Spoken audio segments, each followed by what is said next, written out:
Okay, so I'm going to talk about Stranger Things, the last episode. But instead of getting into spoilers and how the writing was, I'm going to make separate videos for a couple of these things. I just want to make a video based on, was it enjoyable? Would you enjoy watching it? Was it a fun experience? Not plot holes, not writing, not X and Y. I will do another video for that. I just want to go through like step by step if it was an actual good episode, good ending, was it satisfying? And I'm gonna give this a solid okay, like a meh. I know a lot of people are talking about like the Game of the Thrones scenario for their final episode, and it's not that. It's way better than the Game of Thrones ending. And that's not me saying it's just that good of a show. It's just saying that's how bad the Game of Thrones ending was, and that shouldn't be a point. Um, and I will mix or match if this is accurate or not, but I don't remember if it's the last episode. I think it's the episode before the last episode, whichever one where they do the White Walkers. That final fight and the final fight in here are the same. So that's something I do want to put together. That the Walking or the Walking Dead. No, sorry, Game of Thrones. Their final boss battle between the White Walkers and the Mind Flayer, it's the same thing. It is so quickly over. It's so nerfed, and it is extremely done way too long, like brought about in the series for it to be that weak. I'm gonna do a whole other video on how that kind of goes down and how stupid it really is. But in this video, I do think that this was an enjoyable show, and with all the plot holes aside, which I know people are gonna be like, well, what do you mean the plot holes aside? Well, it's entertainment, all right? So the problem is that there's gonna be plot holes unless you want another episode or unless you want absolute nonsense added into the show. So just the same as everyone's chirping the military in the show, do you really want them to get caught by the military and us have to watch an episode about them escaping again after we watched Hopper escape the Russians?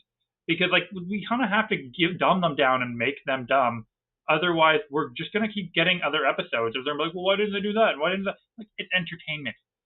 They can't be written in the way that like, oh, they're gonna get caught every time or everything's real. So we're kind of skipping past that part, and we're just gonna go. This was an entertaining show. It was good.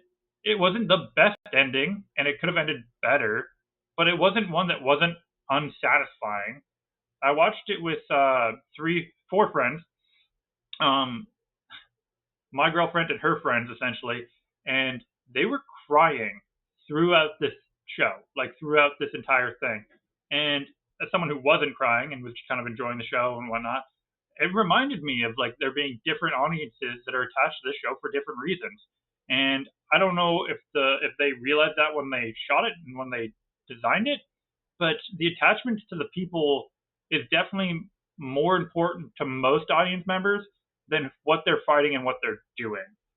If that makes sense. Like the relationships, the drama in between it is what's for most people. It's not what the kids are capable of. It's not who they're fighting. It's not what they're doing, but it's the emotional attachment and the friendships in between, which is a lovely like concept and a lovely homage to a lot of like 80s horror movies. Yet again, this is not a horror. This is a sci-fi show. Um, and yeah, so I want to just kind of give it the fact that I'm not upset with how the show went. I enjoyed the ride, and I think many people will. And we will talk about the plot holes and some of the negatives. But in the end of it, like to get a show that's got 5 seasons, this much hype, um, the budget you could tell was blown away by some of the stuff they did, and the fact that the actors are probably for this season getting paid amounts of money. I'd imagine that they just needed it to end, and they needed to end in a sound mind. And I've seen a couple other videos of people talking about this and saying, well, maybe the plot holes are so that they can add more later, which totally makes sense. When they do, spoilers alert, 18 months later from the event, that 18 months has an entire plot line where they could do a show, a season, a book, a video game, you name it. That giving that all those plot holes and that in the middle, they could just do a little scenario where other stuff happens, and they could be doing that. That could be something they're doing. They have all these other like, you know, the Stranger Things universe. So it's a possibility that's where they're going to go with it. Um, and I just want to say that I'm accepting this as it is. It wasn't perfect. It wasn't amazing, but it wasn't Game of Thrones. So I think we should be happy with the fact that we got something that's not Game of Thrones, because a lot of the times the writers at the end just don't care. They don't give a shit because it's over, and they go, "We made our money. We still won Oscars in the means like middle of seasons. They don't need to make it good. Obviously, they want to make it as good as they can, but I think they did an okay job. And I'm going to talk about more of the plot hole problems and more of the Vecna and fights problems in other videos. But I think it's an enjoyable ride, and I think people should watch it and not just take it for, you know, internet value of what other people are saying. Because depending on what you're looking for a show, you might really like it. All right, thanks. That's my rant.